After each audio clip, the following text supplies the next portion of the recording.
d'impact et de répercussions, même au niveau de ta santé. Il y a beaucoup de gens aujourd'hui, bien aimés, qui sont dépressifs. La dépression est arrivée tout simplement aussi par le fait qu'il a sémé des mauvaises pensées dans son mental et qui a fini par affecter sa santé mentale. Bien aimé, on ne joue pas avec ces pensées. Ces pensées te définissent. Voilà pourquoi, bien aimé, l'hypertension, l'hypotension, le problème lié au cœur, toutes ces maladies sont aussi dites par le seul fait qu'on a sémé de mauvaises pensées en nous et qui ont fini par affecter notre état de santé. Bien aimé, la paix est très importante. La paix préservera ta santé. La paix du cœur, la paix de l'âme, la paix de l'esprit fera en sorte que, bien aimé, te préservera de beaucoup de maladies. De maladies psychosomatiques, de maladies mentales, de maladies, bien aimé, liées au cœur. Tu peux les éviter tout simplement en sémant la paix dans tes pensées, en sémant la paix dans ton cœur. Là, voilà pourquoi Jésus dit, ne vous troublez pas, que vos cœurs ne se troublent pas. Dieu a dit dans sa parole, garde ton cœur plus que toute autre chose. Parce que lorsque tu sèmes de mauvaises choses dans ton cœur, ça finit par affecter ta vie. Et lorsque ta vie est affectée, ça affecte ton entourage, ça affecte ton mariage, ça affecte ton ministère, ça affecte tous les domaines de ta vie. Donc, bien aimé dans le Seigneur, tout ne se passe pas tout simplement dans la délivrance, dans l'église, où on prie pour toi, tu tombes, tu te relèves, tu tombes. Non, non. Bien aimé, la délivrance peut commencer aussi au niveau de tes pensées. Lorsque tes pensées sont délivrées de mauvaises sémences, la délivrance commence par là. Voilà pourquoi Dieu dit, mon peuple périt parce qu'il lui manque, non pas l'argent.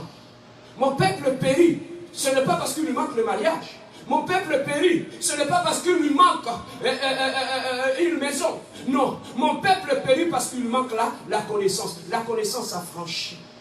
La connaissance libère. Voilà pourquoi j'aime lire la Bible.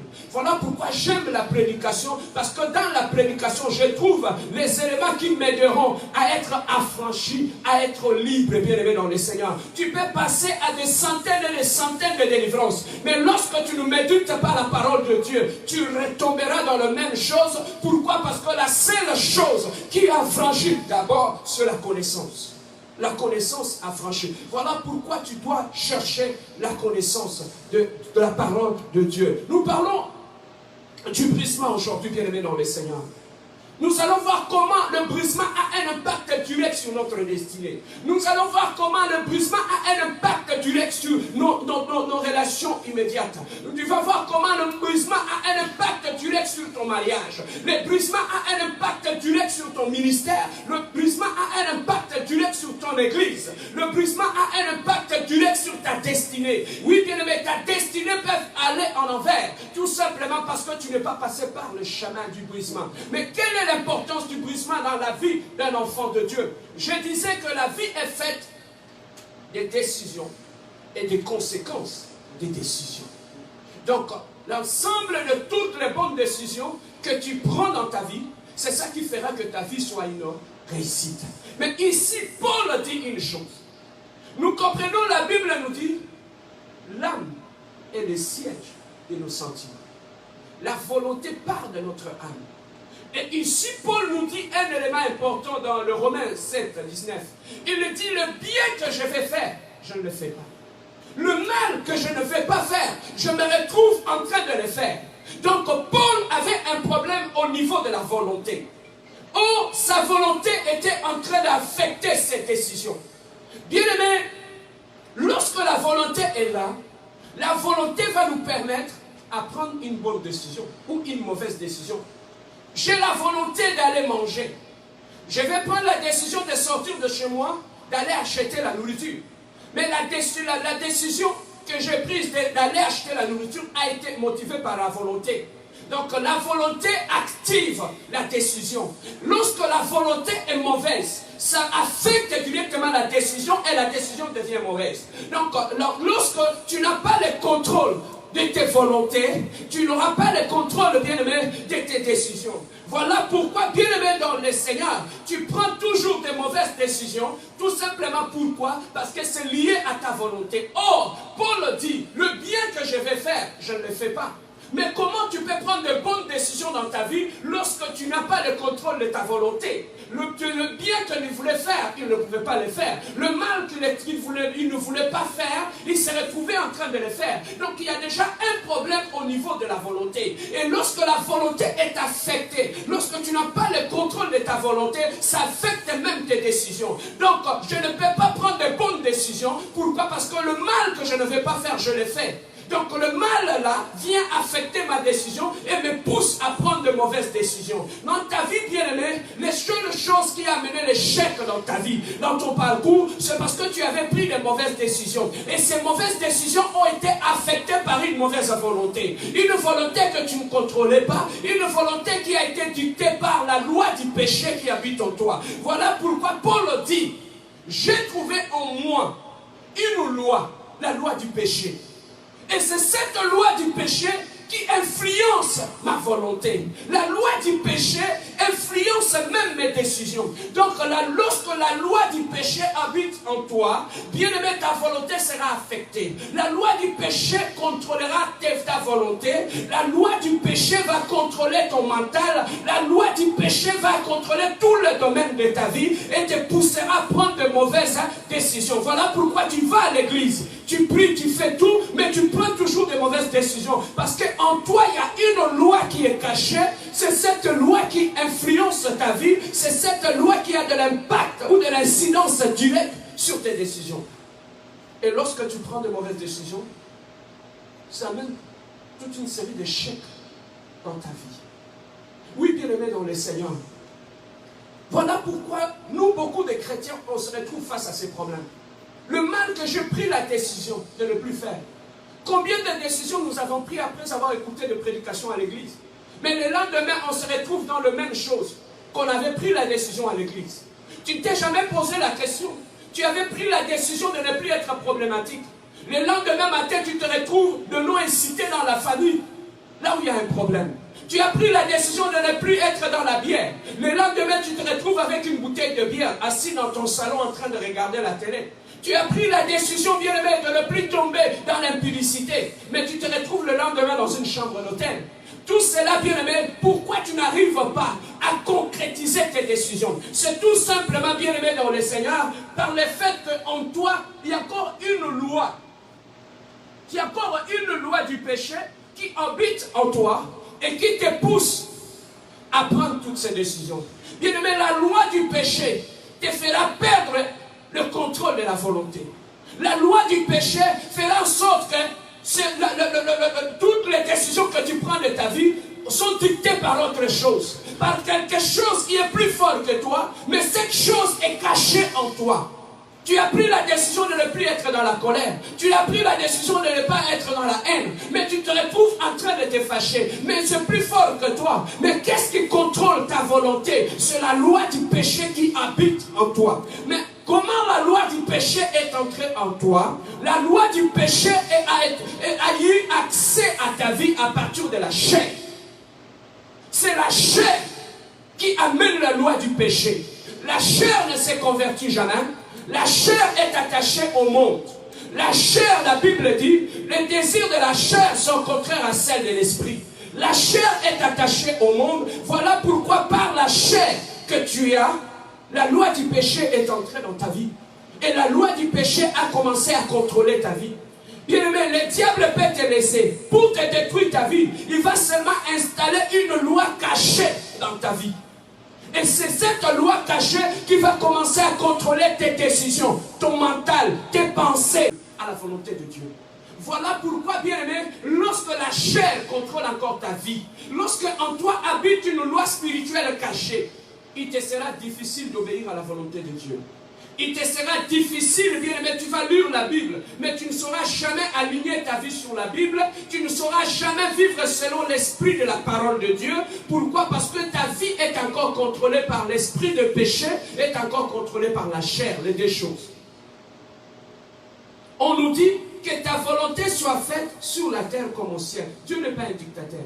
Il a dit, je mis devant toi le bien et le mal, mais je te conseille de choisir le bien, afin que tu puisses vivre. Donc, si Dieu nous dit de choisir le bien, ça veut tout simplement dire, le choix est une question de volonté. Et lorsque le choix est une question de volonté, et lorsque notre volonté est contrôlée par le péché et la chair, donc ça veut dire que le péché et la chair ne nous laissera pas choisir la volonté de Dieu. Le péché et la chair nous poussera à choisir la volonté du diable. Voilà pourquoi Paul dit, le bien que je vais faire, je n'arrive pas à le faire. Mais le mal que je ne vais pas faire, je me retrouve en train de le faire. Donc j'ai du mal à faire la volonté de Dieu dans ma vie. J'ai du mal à être flexible à la volonté de Dieu. Pourquoi? Parce qu'en moi, j'ai trouvé, il y a une loi en moi qui me contrôle, qui m'empêche de choisir la volonté de Dieu. Donc Dieu ne descendra pas dans ta maison pour te pousser à faire un choix. Mais le choix, bien aimé, dépend de notre volonté. Mais lorsque ta volonté est encore sous l'emprise de la chair, la Bible nous dit, les désirs de la chair sont contraires à celui de l'esprit. Or, l'esprit est Dieu. Alors, la chair ne te laissera pas prendre des décisions qui vont aller dans le sens de la parole de Dieu. Voilà pourquoi, lorsque tu viens dans le Seigneur, la première des choses que Dieu cherche, c'est de détruire cette loi-là. Parce que tu ne peux pas marcher avec Dieu en ayant une loi en toi. Lorsque nous voyons Pierre, lorsqu'ils étaient dans le jardin, lorsque les gens sont venus pour arrêter Christ, Pierre était un prédicateur, un apôtre. Mais la Bible nous dit dans sa ceinture, il avait un épée. Lorsque les gens sont arrivés, il a pris l'épée et il a coupé l'oreille de Malchus. Un prédicateur qui marche avec un couteau. Il y en a aussi aujourd'hui, les Pierres, qui marchent avec des couteaux dans leur robe. Ils sont prêts à couper l'oreille. Ils sont prêts à diviser. Il y a aussi des hommes de Dieu qui sont comme ça. Ils ont l'épée dans l'air judiciaire. Ils sont prêts à sortir l'épée pour séparer les mariages des gens. Ils sont prêts à séparer les familles des gens. Ils sont prêts à sortir l'épée pour briser les cœurs des gens. Ils sont prêts à sortir l'épée pour briser et faire couler le sang des gens. Il y en a aussi des pierres comme ça aujourd'hui, le pierre moderne, qui ont une épée dans l'air judiciaire. Ils ont la Bible à gauche et ils ont l'épée à droite pour briser et pour détruire la vie des gens.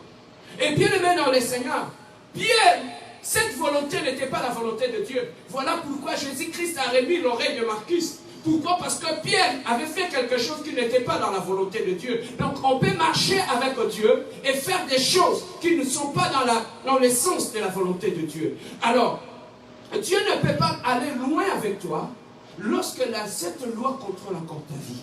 Dieu ne peut pas aller loin avec toi lorsque, bien aimé dans le Seigneur, la chair contrôle encore ta vie. Voilà pourquoi, bien aimé, lorsque nous venons dans le Seigneur, la première des choses que Dieu fait, c'est de détruire cette loi qui contrôle ta vie. Et détruire la chair qui contrôle ta vie. Et le moyen le plus simple que Dieu a choisi pour détruire l'influence de la chair dans la vie d'un enfant de Dieu, l'influence de la loi du péché dans la vie d'un enfant de Dieu, c'est le chemin du brisement. Le brisement, c'est comme le désert pour les chrétiens. Il faut que tu passes par là. C'est au désert que Dieu va dépouiller la chair. Bien-aimé dans le Seigneur, Dieu ne peut pas t'utiliser puissamment, ne peut pas t'amener loin, parce que lorsque en toi il y a encore la loi du péché et il y a encore la chair qui contrôle ta vie. Bien-aimé dans le Seigneur, parce que Dieu a ses volontés, tu ne sauras jamais t'aligner à la volonté de Dieu lorsque tu es contrôlé par autre chose. Voilà pourquoi Dieu veut d'abord te faire passer par le brisement, l'école du brisement. Le brisement, c'est quoi? C'est la crucifixion de la chair. Dieu crucifie ta chair. Or, tout ce qui est crucifié finit par mourir. Donc, voilà pourquoi Dieu nous dit, celui qui veut me suivre n'a qu'à prendre sa croix. La croix, ce n'est pas pour décorer ta maison. La croix, c'est pour ne pas décorer ton église. La croix que tu prends sur tes épaules lorsque tu suis Jésus-Christ, c'est d'abord, la croix est un instrument de crucifixion. Si Dieu t'a dit de prendre ta croix, c'est parce que tu as quelque chose à crucifier dans ta vie. Tu as quelque chose à détruire dans ta vie. Oh, c'est ce que l'homme ne veut pas faire. Il est capable de prendre la croix, mais il n'est pas capable de crucifier sa chair sur la croix. Bien aimé, le véritable brisement commence lorsque notre chair est crucifiée à la croix. Et tout ce qui est crucifié meurt. Voilà pourquoi je dis, bien aimé dans le Seigneur, dans la vie chrétienne, la résurrection commence par la mort. Si tu veux ressusciter, il faut d'abord commencer par mourir. Voilà pourquoi, bien-aimés, souvent nous disons, je suis mort en Christ et ressuscité. Bien-aimé, quelque chose doit mourir en toi pour que Dieu puisse t'utiliser puissamment. Tu vois les grands secrets de tous ces grands serviteurs que Dieu a utilisés dans la Bible. Ils sont passés par les brisements. Bien-aimé, tu ne peux pas atteindre certaines dimensions dans le Seigneur sans pourtant passer par les brisements. Voilà pourquoi tu pries, tu demandes des choses à Dieu. Mais pourquoi tu n'accèdes pas à cette dimension? Parce que cette dimension demande, il y a un prix à payer pour entrer dans cette dimension. Le prix à payer, c'est le brisement. Il faut que ton corps, ta chair soit brisée. Il faut que ton corps soit crucifié par rapport à la vaine gloire.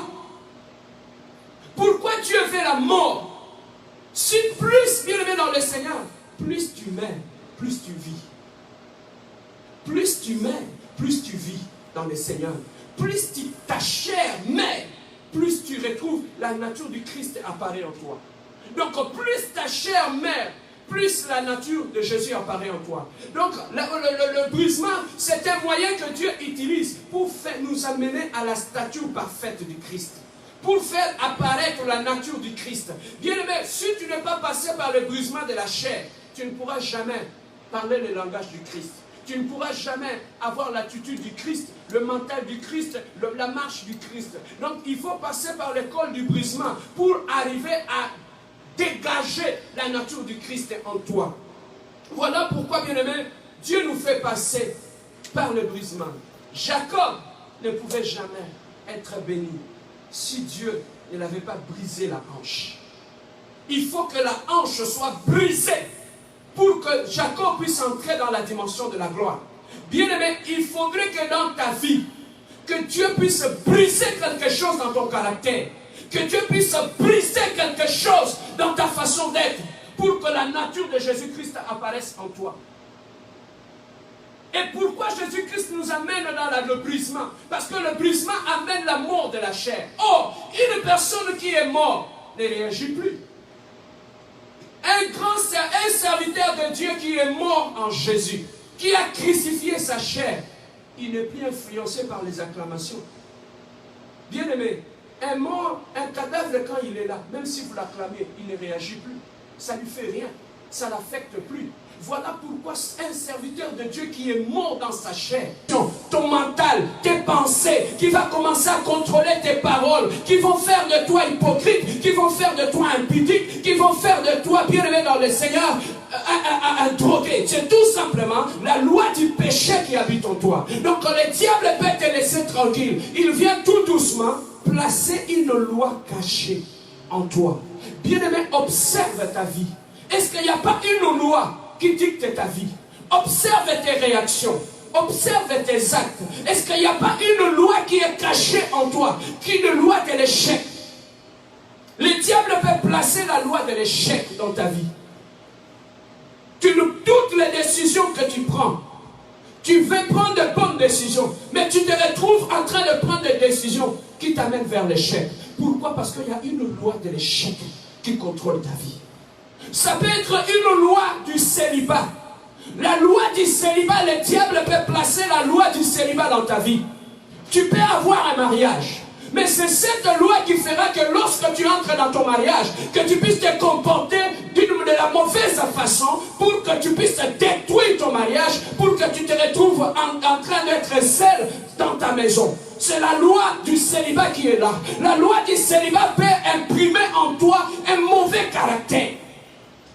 La loi du péché peut imprimer en toi un caractère d'une femme qu'on ne peut pas épouser. Mais sans que tu le saches, tu te poses des questions. Pourquoi les hommes partent? Pourquoi les femmes me quittent? Mais c'est parce qu'en toi, le diable a installé une loi cachée dans ton âme qui contrôle tes volontés, tes pensées et tes paroles. Tu ne voulais pas insulter. Mais aujourd'hui, tu te retrouves en train d'insulter ta femme et ton mari. Malgré ta volonté, tu ne veux pas. Malgré ton éducation, tu ne te vois pas en train d'insulter ta femme ou ton mari à la maison. Mais pourquoi tu l'insultes aujourd'hui? C'est parce qu'en toi habite une loi du péché qui contrôle tes lèvres. Même quand tu ne voulais pas insulter, tu sens l'injure sort facilement dans ta bouche. Et après tu regrettes. Pourquoi je dis ça? Mais c'est tout simplement, il y a une loi du célibat qui habite en toi, qui te fait fonctionner de cette manière-là, qui amène la tétitesse, l'impolitesse en toi, qui détruit. La Bible dit celui qui trouve une femme trouve le bonheur. C'est que la femme est symbole du bonheur. Mais la loi du péché qui habite en toi fera en sorte que tu ne sois plus le bonheur, que tu sois le malheur. Voilà pourquoi, bien-aimé, aujourd'hui tu te retrouves seul. Voilà pourquoi aujourd'hui toutes les fiancées partent. Voilà pourquoi aujourd'hui, bien-aimé, tu te retrouves sans amis. Pourquoi? À cause de la loi qui habite en toi. La loi de l'échec peut habiter en toi. Dans tout ce que tu fais dans la vie, tu veux prendre une bonne décision, mais tu te retrouves toujours en train de prendre des décisions qui t'amènent vers les échecs. À cause de quoi? À cause de la loi du péché qui habite en toi. Il y a aussi la loi de la destruction. Le diable peut placer la loi de la destruction en toi. Tu peux beau bâtir des relations, tu peux beau bâtir des choses, mais tu ne sais pas, tu te retrouves toi-même en train de détruire toutes les relations que tu as faites. Tu es arrivé à faire asseoir une bonne réputation. Tout le monde parle de toi, mais la personne qui va détruire cette réputation, c'est toi-même. À cause de la loi de la destruction qui habite en toi, tu te retrouves en train de détruire toi-même tout ce que tu avais bâti. Combien de hommes, combien de femmes, et même ils ont détruit leur mariage à cause de la loi de la destruction qui habite en eux. Des gens qui ont bâti des sociétés, des compagnies. Comment ils arrivent à faire détruire tout ce qu'ils ont bâti comme un investissement? C'est tout simplement parce qu'ils sont habités par la loi de la destruction qui habite en eux. Il y a aussi la loi du surplace. Les diables peuvent faire habiter la loi du surplace en toi. Tu vas trouver que, bien aimé, toutes les décisions que tu prends, ça ne t'avance pas. Tu prends toujours des mauvaises décisions qui t'amènent vers des mauvaises personnes qui te font passer du temps. Pourquoi, bien aimé, tu ne prends jamais, lorsqu'une bonne personne vient dans ta vie pour te demander la main, tu es hésitante. Mais lorsqu'une mauvaise personne arrive, tu sautes sur l'occasion. C'est la loi, bien aimé, de l'échec qui habite en toi. Et c'est ça qui fait que tu fais le surplace. Ça peut aussi habiter même un pasteur. Tu peux bâtir une grande église. Mais lorsque la loi de l'échec, la loi de la destruction habite en toi, cette loi-là fera en sorte que tu puisses aimer un scandale dans l'église. Et que l'église puisse se disloquer. Combien d'églises, des centaines de gens qui se sont retrouvés par terre, tout simplement parce que le pasteur a créé un scandale dans l'église. À cause de la loi de la destruction qui habite en toi. Et tu combats même l'œuvre de Dieu. Donc voilà, c'est ça, Paul dit, le bien que je vais faire, je n'arrive pas à le faire. Mais le mal que je vais faire, je ne vais pas le faire, mais je me retrouve en train de le faire. À cause de la loi du péché. Or, la loi du péché est entrée en nous par la chair. La chair a amené cette loi. La chair a amené cette loi qui détruit ta vie. Il y a aussi cette loi, bien-aimée, du péché, qui détruit ta vie de prière. Lorsque tu veux prier, tu sens une force qui vient de toi, qui ne te laisse pas prier. Même lorsque tu dis, je vais me réveiller à 2 heures du matin pour prier, mais tu sens une force de lourdeur qui t'empêche de prier. Tu es cette loi-là, bien-aimé. Même si tu te dis, je vais lire la Bible à 15 heures, et va arriver à 15 heures, tu as le sommeil. Tu n'arrives pas à lire à cause de cette loi qui habite en toi, qui ne fait pas que tu puisses t'attacher aux choses de Dieu. Bien-aimé, observe ta vie. Observe ce qui se passe tout autour de ta vie. Observe tout ce qui se passe dans ta progression. Est-ce qu'il n'y a pas une loi spirituelle qui contrôle ta vie? Une loi spirituelle peut contrôler toute une famille. Une loi spirituelle qui contrôle ta vie, tu peux l'amener dans ton mariage, la loi de l'échec. Voilà pourquoi, bien-aimé, tu peux trouver un homme ou une femme qui était prospère. Lorsque tu entres dans ta vie, dans sa vie, tout s'écroule. Pourquoi? Parce que dans ces mariages-là, tu as amené une loi de l'échec. Et c'est cette loi-là qui fait en sorte que lorsque tu approches une personne, et tout s'écroule, tout tombe. Oui, bien-aimé dans le Seigneur, à cause de la loi du péché est liée à la chair. Voilà pourquoi lorsque nous venons dans le Seigneur, la Bible nous dit dans la prière de notre Père, à chaque fois que vous priez, demandez une chose. Père, que ta volonté soit faite sur la terre comme au ciel. Donc dans la marche chrétienne, notre vie doit être le reflet de la volonté du ciel. Dans notre marche chrétienne, notre vie doit être le reflet de la volonté de Dieu. Lorsque ta vie s'aligne à la parole de Dieu, ta vie devient le reflet de la volonté de Dieu. Voilà pourquoi, lorsque nous lisons les Écritures, notre vie finit par s'aligner sur les Écritures. Et notre vie devient le reflet de la parole. Lorsque ta vie devient un rhéma, la vie devient un rhéma. Lorsque ta vie s'aligne à la parole de Dieu, tu deviens une révélation. Tu deviens une grâce prophétique. Ta vie devient une puissance que personne ne peut comprendre, que personne ne peut arrêter, bien aimé dans le Seigneur. Tout simplement parce que ta vie devient un rhéma, parce que tu l'as aligné sur la parole de Dieu. Et ta vie commence à refléter la volonté du ciel. Et c'est ça que Dieu veut, que notre vie soit le reflet de la volonté de Dieu. Mais bien aimé, comment être flexible à la volonté de Dieu lorsque ta vie est encore contrôlée par la chair?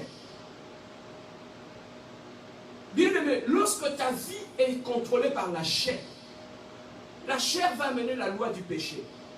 La chair et la loi du péché feront en sorte que tu ne sois plus flexible à la volonté de Dieu. Voilà pourquoi, bien aimé, lorsque la chair contrôle encore ta vie, lorsque en toi habite une loi spirituelle cachée, il te sera difficile d'obéir à la volonté de Dieu.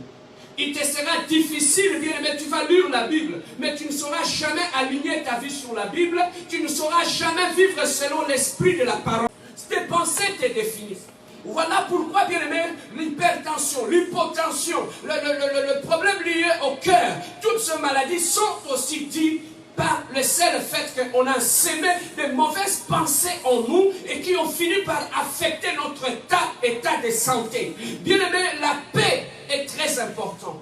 La paix préservera ta santé. La paix du cœur, la paix de l'âme, la paix de l'esprit fera en sorte que, bien aimé, te préservera de beaucoup de maladies. De maladies psychosomatiques, de maladies mentales, de maladies, bien aimé, liées au cœur. Tu peux les éviter tout simplement en sémant la paix dans tes pensées, en sémant la paix dans ton cœur.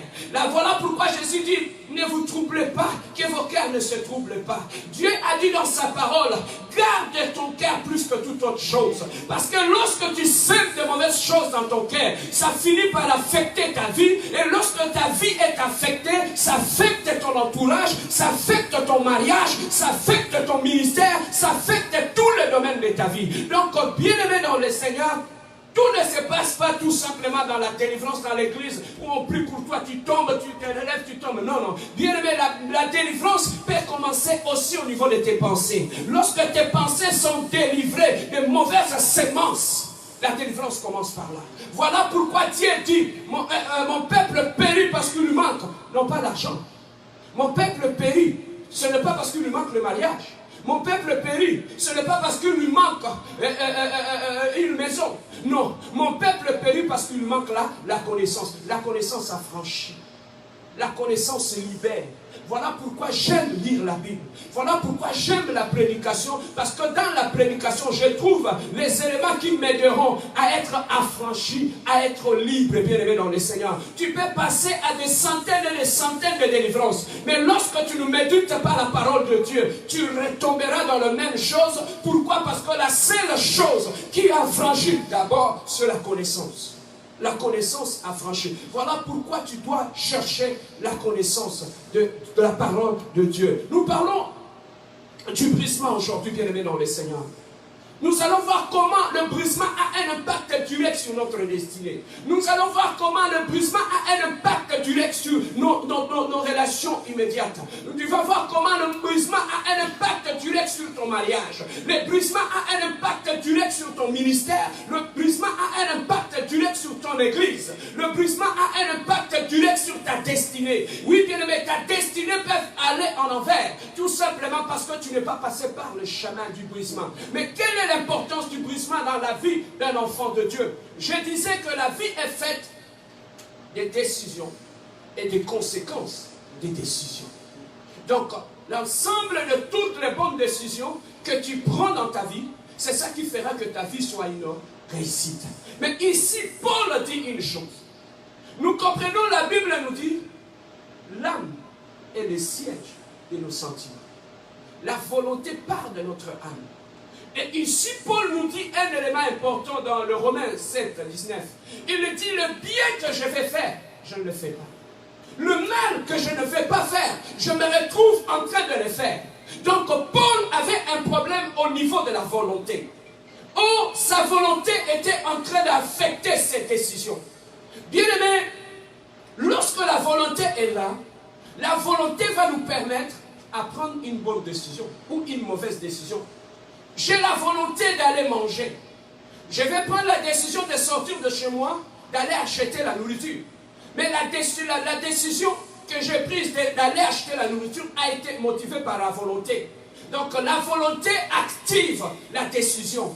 Lorsque la volonté est mauvaise, ça affecte directement la décision et la décision devient mauvaise. Donc lorsque tu n'as pas le contrôle de tes volontés, tu n'auras pas le contrôle, bien-aimé, de tes décisions. Voilà pourquoi, bien-aimé dans le Seigneur, tu prends toujours des mauvaises décisions, tout simplement pourquoi? Parce que c'est lié à ta volonté. Or, Paul dit, le bien que je vais faire, je ne le fais pas.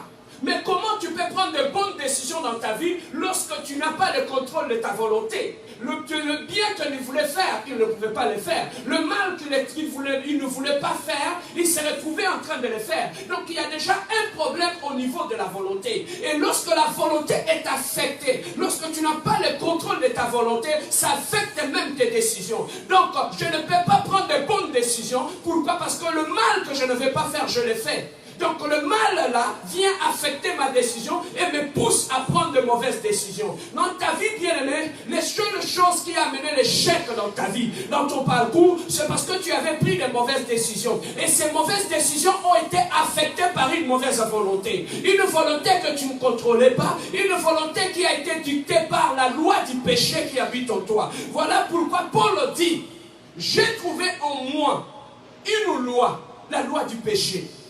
Et c'est cette loi du péché qui influence ma volonté. La loi du péché influence même mes décisions. Donc lorsque la loi du péché habite en toi, bien-aimé, ta volonté sera affectée. La loi du péché contrôlera ta volonté.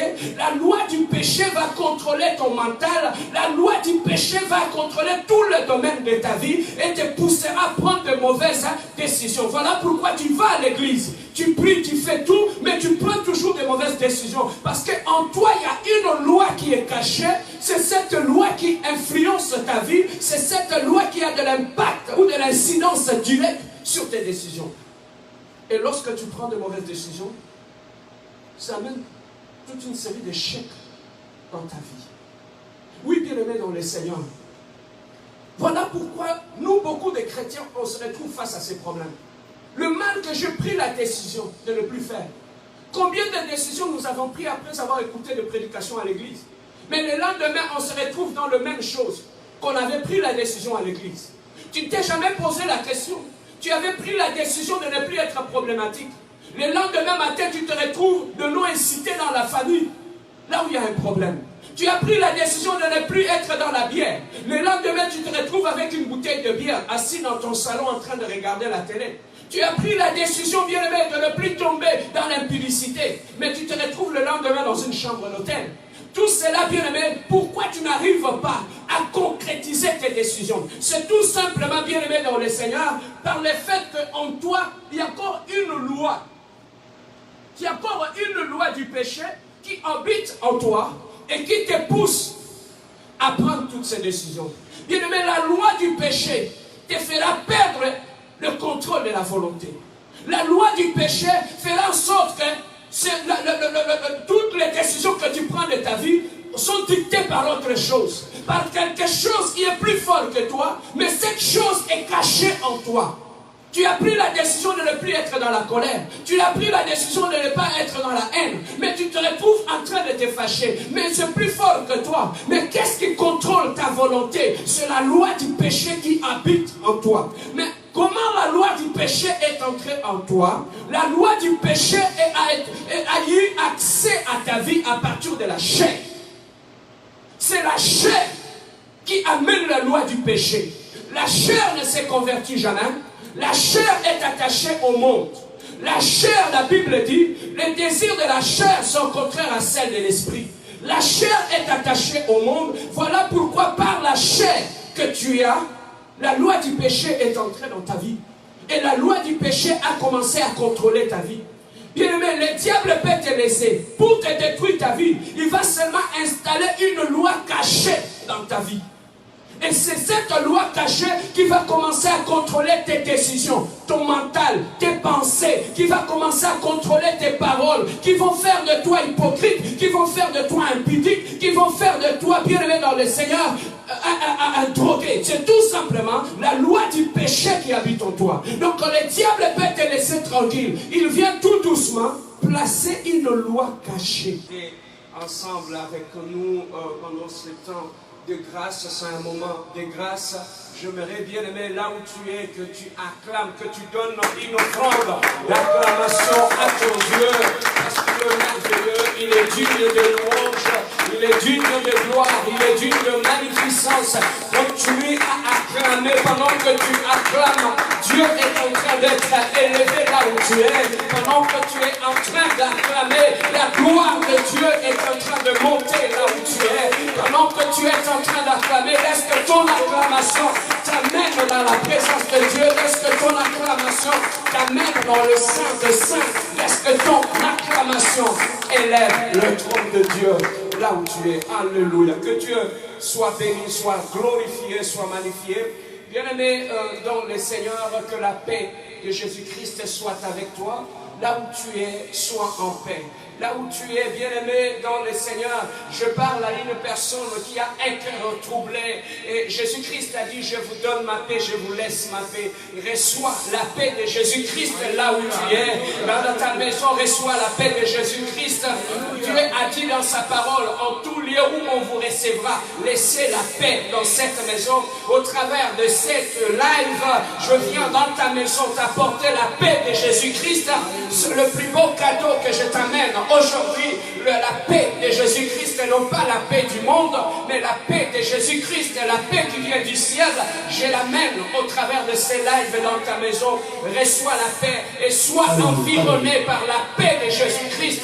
Sois environné par la grâce de Jésus-Christ. Que ton cœur ne se trouble plus, que ton esprit ne se trouble plus. Sois en paix. Même si tu es malade, même si tu as des problèmes, sois en paix. Le seul fait que tu m'as réussi dans ta maison, je t'amène la paix de Jésus-Christ. C'est le plus beau cadeau que je t'amène ce soir. Reçois encore la paix. Oh, j'entends quelqu'un à la maison qui dit, je reçois la paix de Jésus. Reçois la paix de Jésus-Christ. Que ton cœur soit en paix, que ton esprit soit en paix, que ton corps soit en paix. In the name of Jesus. Oui, bien-aimé, les thèmes que nous allons exploiter aujourd'hui, que Dieu m'a mis à cœur de le partager avec toi, je l'ai intitulé « Les brisements ». Je l'ai intitulé « Les brisements ». Pourquoi je vais parler du brisement? Parce que le brisement, bien-aimé, c'est un passage obligé de tout enfant de Dieu. Oui, bien-aimé, dans le Seigneur, le Dieu à qui nous avons crié, c'est un Dieu de principe et c'est un Dieu de loi. Dieu a sa façon d'agir lorsqu'il appelle quelqu'un. Il a ses principes, il a ses priorités. Voilà pourquoi parmi les priorités de Dieu, je vais simplement épingler une priorité qui est le brisement, qui est un élément très important qui nous fait rater beaucoup de choses dans la vie chrétienne. Le brisement, bien-aimé, c'est quelque chose qui nous retarde sur le parcours de notre foi, bien-aimé dans le Seigneur. Voilà pourquoi nous voulons parler du brisement aujourd'hui. Je suis allé chercher les textes dans le livre de Romains, chapitre 7, verset 19. Romains chapitre 7, verset 19, la Bible nous dit ceci, c'est Paul qui est en train de parler, car le bien que je vais faire, je ne le fais pas. Mais le mal que je ne veux pas faire, je me retrouve en train de le faire. Mais je me suis posé des questions. Pourquoi le bien que je vais faire, je n'arrive pas à le faire, mais le mal que je ne vais pas faire, je me retrouve là-dedans en train de le faire. Et je me suis posé des questions. Et Paul a trouvé une réponse. La réponse de Paul, c'était au verset 21, où il dit, j'ai trouvé en moi une loi. La loi du péché. Et c'est cette loi qui m'influence. C'est cette loi qui m'attire vers ce que je ne veux pas. C'est cette loi qui contrôle tout en moi. Bien-aimé dans le Seigneur, comme j'aime toujours le dire, la vie est faite des décisions et des conséquences des décisions. La réussite dans la vie d'un être humain, retiens ceci mon frère, ma soeur, la réussite dans la vie d'un être humain dépend de l'ensemble des décisions que tu prends tout au long de ta vie, c'est l'ensemble de toutes les bonnes décisions que tu prends qui feront en sorte que ta vie soit une réussite. Là, ta vie peut devenir un échec, c'est tout simplement dit parce que tu as pris toute une série de mauvaises décisions dans ta vie et qui ont fait qu'aujourd'hui ta vie donne l'impression d'être un échec, qui a fait qu'aujourd'hui tu as l'impression de tourner en rond, tout simplement pourquoi? Parce que tu avais pris par le passé un certain nombre de décisions qui t'ont amené dans cet état-là, qui t'ont amené à cet endroit-là, tout simplement pourquoi? Parce que tu as pris de mauvaises décisions. Retiens ceci, la vie est faite de décisions et des conséquences des décisions. Cette vie, bien-aimé, Dieu a établi des lois et des principes qui régissent ce monde. Parmi les lois et les principes qui régissent ce monde, Dieu a dit une chose. Mon peuple périt parce qu'il lui manque la connaissance. Il te manque la connaissance des principes de Dieu. Il te manque la connaissance de savoir comment Dieu fonctionne. Il te manque la connaissance de savoir comment Dieu marche avec quelqu'un. Lorsque tu es ignorant de toutes ces choses-là, il te sera difficile de marcher avec Dieu. Parce que pour bien marcher et collaborer avec une personne, tu dois parler le même langage, tu dois voir les choses dans la même direction. Or, lorsque tu es ignorant de la personne de Dieu, lorsque tu ne connais pas Dieu, il te sera très difficile de marcher et d'aller plus loin avec Dieu. Voilà pourquoi, bien aimé, parmi les principes qui régissent ce monde, Dieu a dit tout ce que l'homme aura sémé, il le moissonnera. Donc, ta vie est faite de récoltes, de tout ce que tu sèmes dans ta vie. Voilà pourquoi, bien aimé, si tu veux changer le récolte dans ta vie, commence par changer le sémence de ta vie. Tout ce que tu sèmes chaque jour dans ta vie, tu le moissonneras. Ce n'est pas ta tante, ce n'est pas ton oncle, ce n'est pas ton mari, ce n'est pas qui que ce soit. Tout ce que tu sèmes, tu finiras par le moissonner. Voilà pourquoi, si tu veux réussir dans ta vie, si tu veux changer le cours de ta vie, je te donne un conseil aujourd'hui. Change tes sémences. Change ce que tu sèmes dans tes pensées. Parce que les pensées finissent par devenir des actes. Et les actes qu'on répète tout le temps finissent par devenir nos habitudes. Et nos habitudes finissent par devenir notre caractère. Et notre caractère finit par définir notre personnalité. Donc ça part au niveau de nos pensées. Lorsque tu sèmes de mauvaises pensées, automatiquement, les mauvaises pensées que tu sèmes dans ton mental va finir par affecter tes actes. Et tes actes vont finir par affecter tes habitudes. Tes habitudes vont finir par affecter ton caractère. Ton caractère va finir par polluer ta personnalité. Voilà pourquoi, bien aimé, sans que personne ne t'influence, sans que personne ne t'amène dans le mal, tu peux détruire ton caractère, ton image, ton témoignage, tout simplement en sémant le mal dans tes pensées. Donc, à tout ce que l'homme aura sémé, il le moissonnera. Donc, le caractère que tu as aujourd'hui, tu l'as sémé dans ton mental, tu l'as sémé dans ton caractère, tu l'as sémé dans tes pensées. Donc, la Bible dit, l'homme est tel que ses pensées. Donc, si on veut connaître l'homme, on peut le connaître au travers de ses pensées. Donc, ce que tu sèmes dans tes pensées te définit. Voilà pourquoi je dis, si tu veux changer, si tu ne veux plus récolter l'échec, le mal dans ta vie, commence par changer ce que tu sèmes d'abord dans tes pensées. Lorsque tu es seul dans ta chambre, qu'est-ce que tu sèmes dans tes pensées? Bien aimé, les mauvaises pensées que tu sèmes en toi peuvent aussi avoir de l'impact et de répercussions, même au niveau de ta santé. Il y a beaucoup de gens aujourd'hui, bien aimés, qui sont dépressifs. La dépression est arrivée tout simplement aussi par le fait qu'il a sémé des mauvaises pensées dans son mental et qui a fini par affecter sa santé mentale. Bien aimé, on ne joue pas avec ses pensées. Tes pensées te définissent. Voilà pourquoi, bien aimé, l'hypertension, l'hypotension, le problème lié au cœur, toutes ces maladies sont aussi dites par le seul fait qu'on a sémé de mauvaises pensées en nous et qui ont fini par affecter notre état de santé. Bien aimé, la paix est très paroles, lorsque ta vie devient un rême, la vie devient un rême, lorsque ta vie s'aligne à la parole de Dieu, tu deviens une révélation, tu deviens une grâce prophétique, ta vie devient une puissance que personne ne peut comprendre, que personne ne peut arrêter, bien aimé dans le Seigneur, tout simplement parce que ta vie devient un rême, parce que tu l'as aligné sur la parole de Dieu, et ta vie commence à refléter la volonté du ciel, et c'est ça que Dieu veut, que notre vie soit le reflet de la volonté de Dieu. Mais bien aimé, comment être flexible à la volonté de Dieu lorsque ta vie est encore contrôlée par la chair? Bien aimé, lorsque ta vie est contrôlée par la chair va mener la loi du péché. La chair et la loi du péché feront en sorte que tu ne sois plus flexible à la volonté de Dieu. Voilà pourquoi, bien aimé, lorsque la chair contrôle encore ta vie, lorsque en toi habite une loi spirituelle cachée, il te sera difficile d'obéir à la volonté de Dieu. Il te sera difficile, bien aimé, tu vas lire la Bible, mais tu ne sauras jamais aligner ta vie sur la Bible, tu ne sauras jamais vivre selon l'esprit de la parole de Dieu. Pourquoi? Parce que ta vie est encore contrôlée par l'esprit de péché, est encore contrôlée par la chair, les deux choses. On nous dit que ta volonté soit faite sur la terre comme au ciel. Dieu n'est pas un dictateur. Il a dit, je mis devant toi le bien et le mal, mais je te conseille de choisir le bien, afin que tu puisses vivre. Donc, si Dieu nous dit de choisir le bien, ça veut tout simplement dire le choix est une question de volonté. Et lorsque le choix est une question de volonté, et lorsque notre volonté est contrôlée par le péché et la chair, donc ça veut dire que le péché et la chair ne nous laissera pas choisir la volonté de Dieu. Le péché et la chair nous poussera à choisir la volonté du diable.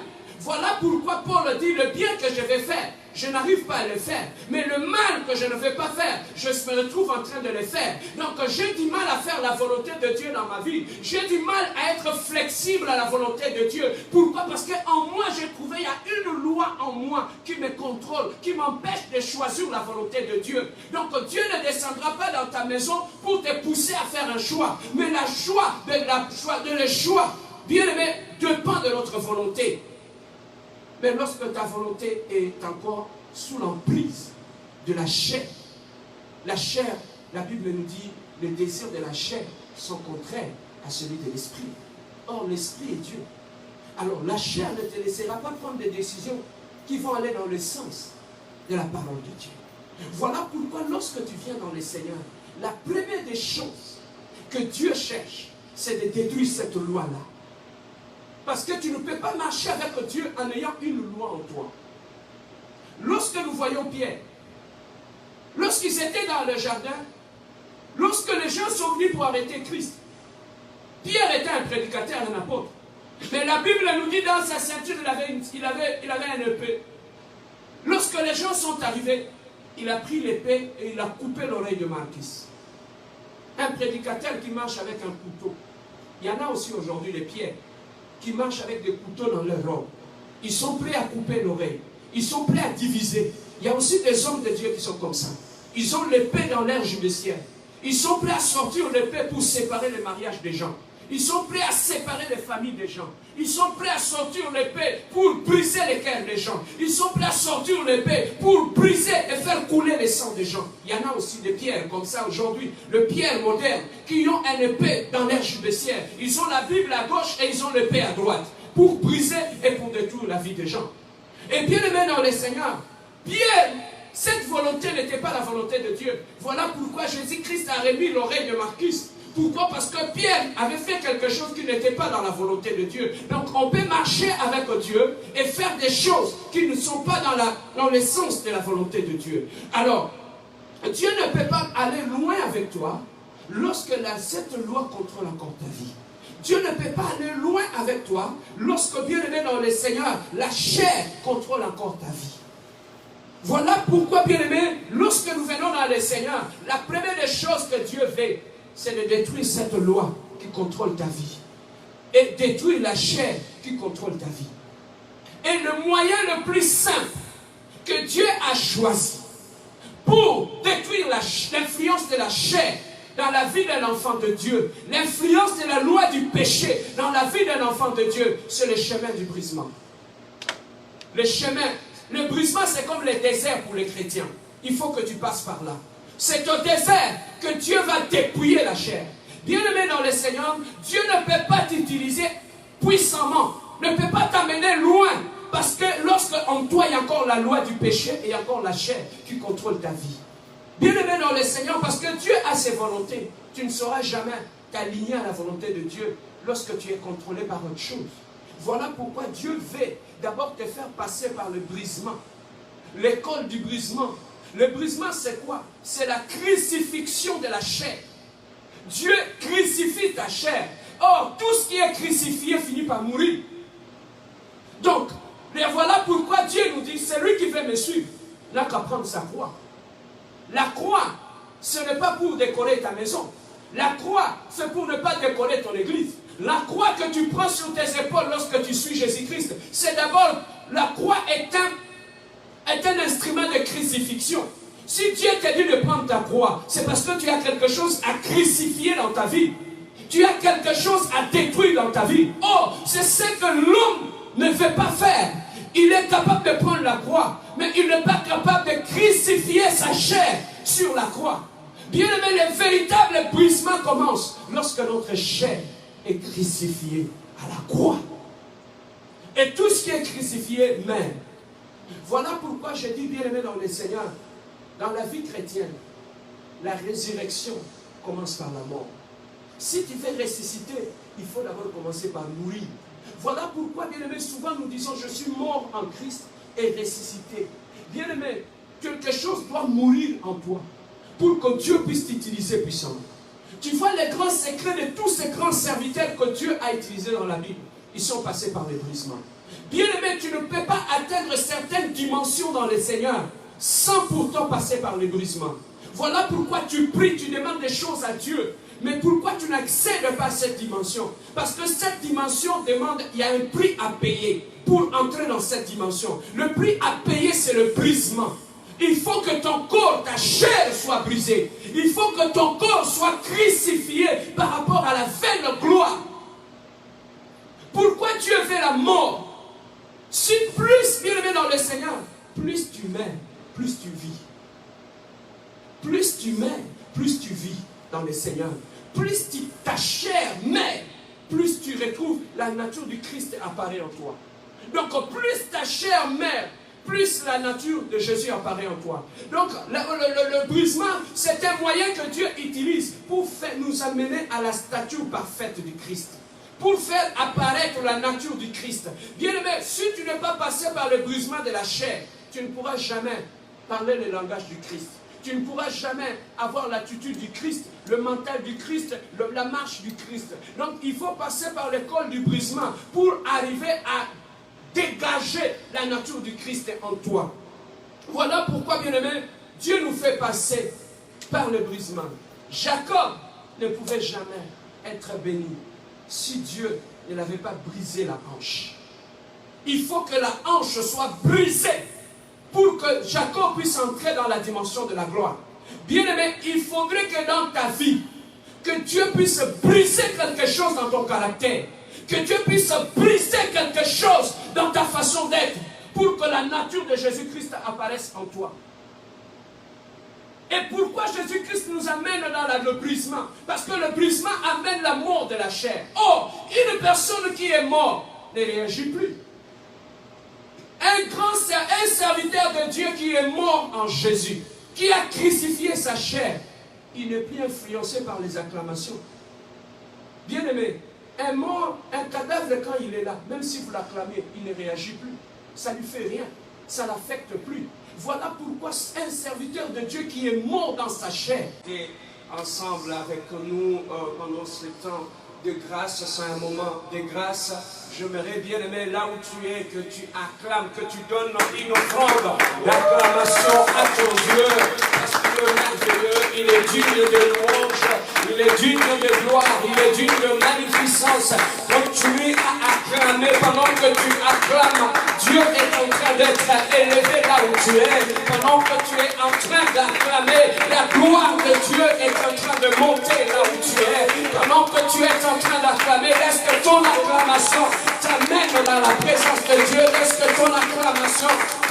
dans le Saint de Saints. Laisse que ton acclamation élève le trône de Dieu là où tu es. Alléluia. Que Dieu soit béni, soit glorifié, soit magnifié. Bien-aimé dans le Seigneur, que la paix de Jésus-Christ soit avec toi. Là où tu es, sois en paix. Là où tu es, bien-aimé dans le Seigneur, je parle à une personne qui a un cœur troublé. Et Jésus-Christ a dit, je vous donne ma paix, je vous laisse ma paix. Reçois la paix de Jésus-Christ là où tu es. Dans ta maison, reçois la paix de Jésus-Christ. Dieu a dit dans sa parole, en tout lieu où on vous recevra, laissez la paix dans cette maison. Au travers de cette live, je viens dans ta maison t'apporter la paix de Jésus-Christ. C'est le plus beau cadeau que je t'amène. Aujourd'hui, la paix de Jésus-Christ, non pas la paix du monde, mais la paix de Jésus-Christ, la paix qui vient du ciel, je l'amène au travers de ces lives dans ta maison. Reçois la paix et sois environné par la paix de Jésus-Christ. Sois environné par la grâce de Jésus-Christ. Que ton cœur ne se trouble plus, que ton esprit ne se trouble plus. Sois en paix. Même si tu es malade, même si tu as des problèmes, sois en paix. Le seul fait que tu m'as reçu dans ta maison, je t'amène la paix de Jésus-Christ. C'est le plus beau cadeau que je t'amène ce soir. Reçois encore la paix. Oh, j'entends quelqu'un à la maison qui dit, je reçois la paix de Jésus. Reçois la paix de Jésus-Christ. Que ton cœur soit en paix, que ton esprit soit en paix, que ton corps soit en paix. In the name of Jesus. Oui, bien-aimé, les thèmes que nous allons exploiter aujourd'hui, que Dieu m'a mis à cœur de le partager avec toi, je l'ai intitulé « Les brisements ». Je l'ai intitulé « Les brisements ». Pourquoi je vais parler du brisement? Parce que le brisement, bien-aimé, c'est un passage obligé de tout enfant de Dieu.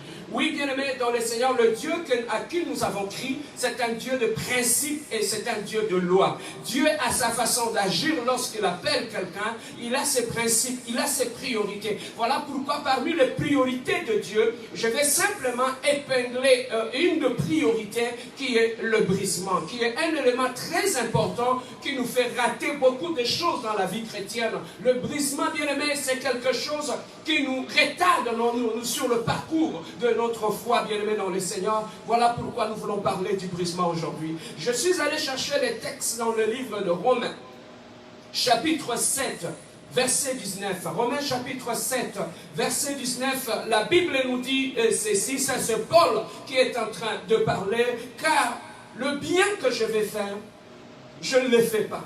Mais le mal que je ne veux pas faire, je me retrouve en train de le faire. Mais je me suis posé des questions. Pourquoi le bien que je vais faire, je n'arrive pas à le faire, mais le mal que je ne vais pas faire, je me retrouve là-dedans en train de le faire. Et je me suis posé des questions. Et Paul a trouvé une réponse. La réponse de Paul, c'était au verset 21, où il me dit, j'ai trouvé en moi une loi. La loi du péché. Et c'est cette loi qui m'influence. C'est cette loi qui m'attire vers ce que je ne veux pas. C'est cette loi qui contrôle tout en moi. Bien-aimé dans le Seigneur, comme j'aime toujours le dire, la vie est faite des décisions et des conséquences des décisions. La réussite dans la vie d'un être humain, retiens ceci mon frère, ma soeur, la réussite dans la vie d'un être humain dépend de l'ensemble des décisions que tu prends tout au long de ta vie, c'est l'ensemble de toutes les bonnes décisions que tu prends qui feront en sorte que ta vie soit une réussite. Là, ta vie peut devenir un échec, c'est tout simplement dit parce que tu as pris toute une série de mauvaises décisions dans ta vie et qui ont fait qu'aujourd'hui ta vie donne l'impression d'être un échec, qui a fait qu'aujourd'hui tu as l'impression de tourner en rond, tout simplement pourquoi? Parce que tu avais pris par le passé un certain nombre de décisions qui t'ont amené dans cet état-là, qui t'ont amené à cet endroit-là, tout simplement pourquoi? Parce que tu as pris de mauvaises décisions. Retiens ceci, la vie est faite de décisions et des conséquences des décisions. Cette vie, bien-aimée, Dieu a établi des lois et des principes qui régissent ce monde. Parmi les lois et les principes qui régissent ce monde, Dieu a dit une chose. Mon peuple périt parce qu'il lui manque la connaissance. Il te manque la connaissance des principes de Dieu. Il te manque la connaissance de savoir comment Dieu fonctionne. Il te manque la connaissance de savoir comment Dieu marche avec quelqu'un. Lorsque tu es ignorant de toutes ces choses-là, il te sera difficile de marcher avec Dieu. Parce que pour bien marcher, collaborer avec une personne, tu dois parler le même langage, tu dois voir les choses dans la même direction. Or, lorsque tu es ignorant de la personne de Dieu, lorsque tu ne connais pas Dieu, il te sera très difficile de marcher et d'aller plus loin avec Dieu. Voilà pourquoi, bien aimé, parmi les principes qui régissent ce monde, Dieu a dit tout ce que l'homme aura sémé, il le moissonnera. Donc, ta vie est faite de récoltes, de tout ce que tu sèmes dans ta vie. Voilà pourquoi, bien aimé, si tu veux changer le récolte dans ta vie, commence par changer le sémence de ta vie. Tout ce que tu sèmes chaque jour dans ta vie, tu le moissonneras. Ce n'est pas ta tante, ce n'est pas ton oncle, ce n'est pas ton mari, ce n'est pas qui que ce soit. Tout ce que tu sèmes, tu finiras par le moissonner. Voilà pourquoi, si tu veux réussir dans ta vie, si tu veux changer le cours de ta vie, je te donne un conseil aujourd'hui. Change tes sémences. Change ce que tu sèmes dans tes pensées. Parce que les pensées finissent par devenir des actes. Et les actes qu'on répète tout le temps finissent par devenir nos habitudes. Et nos habitudes finissent par devenir notre caractère. Et notre caractère finit par définir notre personnalité. Donc ça part au niveau de nos pensées. Lorsque tu sèmes des mauvaises pensées, automatiquement, les mauvaises pensées que tu sèmes dans ton mental va finir par affecter tes actes.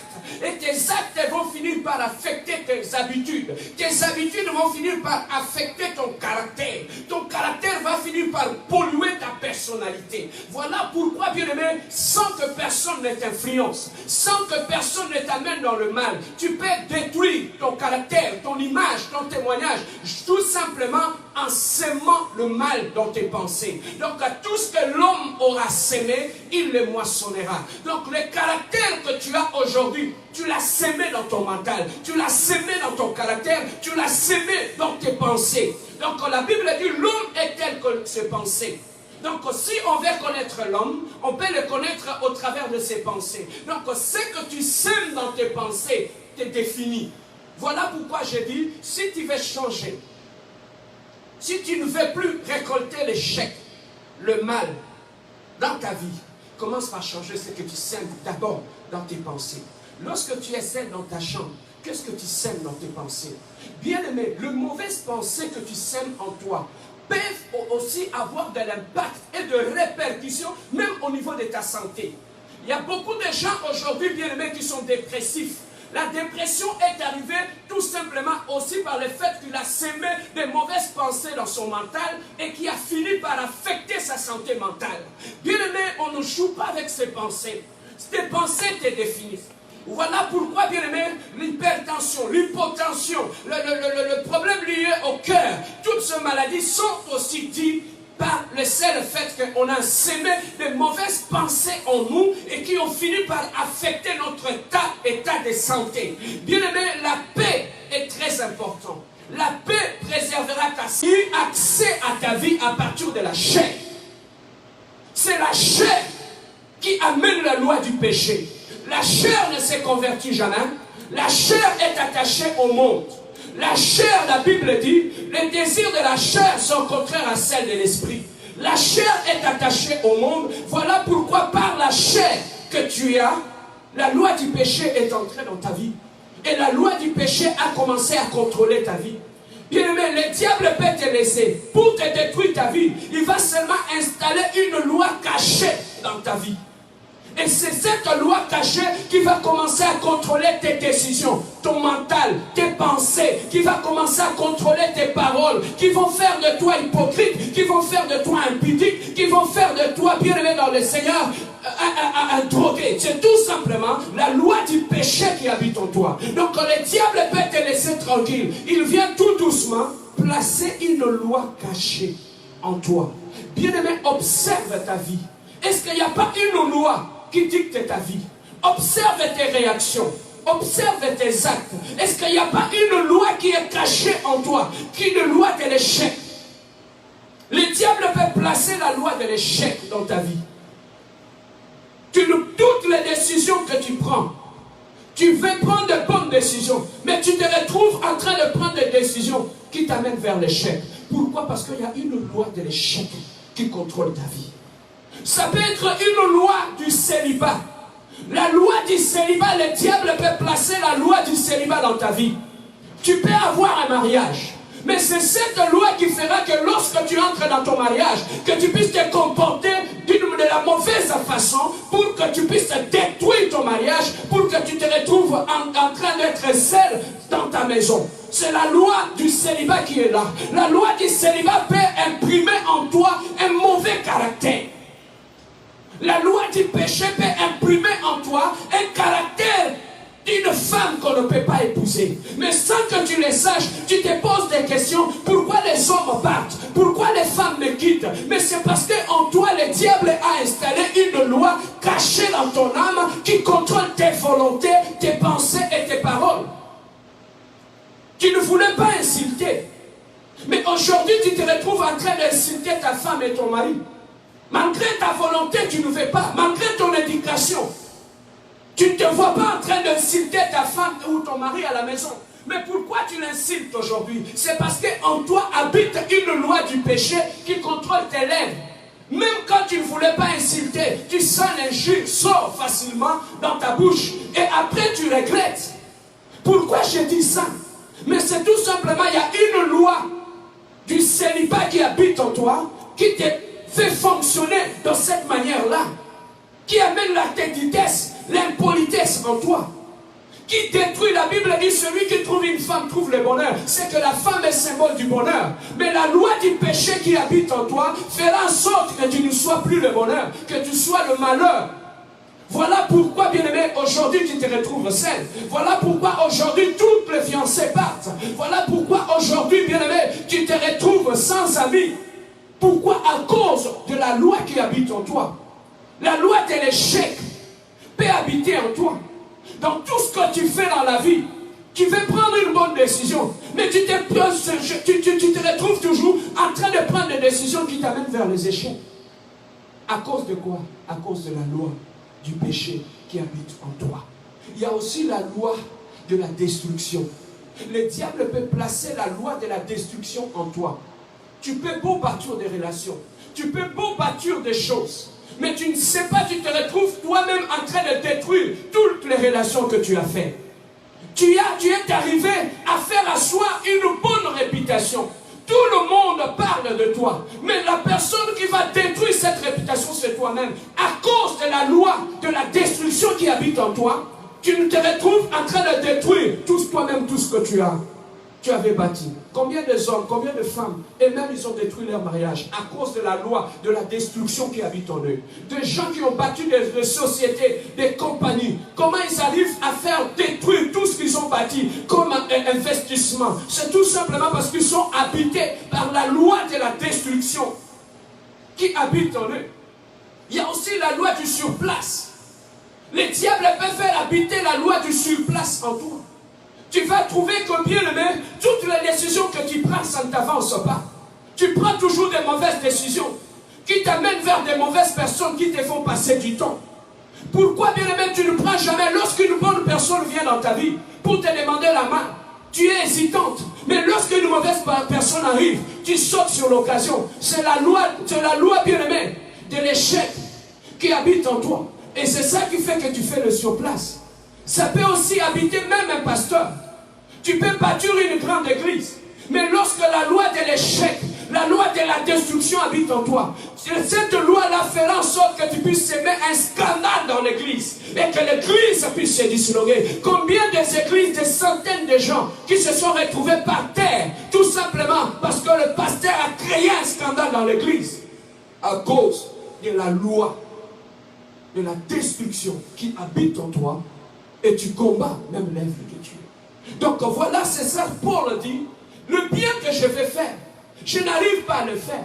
Mais le mal que je vais faire, je ne vais pas le faire, mais je me retrouve en train de le faire. À cause de la loi du péché. Or, la loi du péché est entrée en nous par la chair. La chair a amené cette loi. La chair a amené cette loi qui détruit ta vie. Il y a aussi cette loi, bien-aimée, du péché, qui détruit ta vie de prière. Lorsque tu veux prier, tu sens une force qui vient de toi, qui ne te laisse pas prier. Même lorsque tu dis, je vais me réveiller à 2 heures du matin pour prier, mais tu sens une force de lourdeur qui t'empêche de prier. Tu es cette loi-là, bien-aimé. Même si tu te dis, je vais lire la Bible à 15 heures, et va arriver à 15 heures, tu as le sommeil. Tu n'arrives pas à lire à cause de cette loi qui habite en toi, qui ne fait pas que tu puisses t'attacher aux choses de Dieu. Bien-aimé, observe ta vie. Observe ce qui se passe tout autour de ta vie. Observe tout ce qui se passe dans ta progression. Est-ce qu'il n'y a pas une loi spirituelle qui contrôle ta vie? Une loi spirituelle peut contrôler toute une famille. Une loi spirituelle qui contrôle ta vie, tu peux l'amener dans ton mariage, la loi de l'échec. Voilà pourquoi, bien-aimé, tu peux trouver un homme ou une femme qui était prospère. Lorsque tu entres dans ta vie, dans sa vie, tout s'écroule. Pourquoi? Parce que dans ces mariages-là, tu as amené une loi de l'échec. Et c'est cette loi-là qui fait en sorte que lorsque tu approches une personne, et tout s'écroule, tout tombe. Oui, bien-aimé dans le Seigneur, à cause de la loi du péché est liée à la chair. Voilà pourquoi lorsque nous venons dans le Seigneur, la Bible nous dit dans la prière de notre Père, à chaque fois que vous priez, demandez une chose. Père, que ta volonté soit faite sur la terre comme au ciel. Donc dans la marche chrétienne, notre vie doit être le reflet de la volonté du ciel.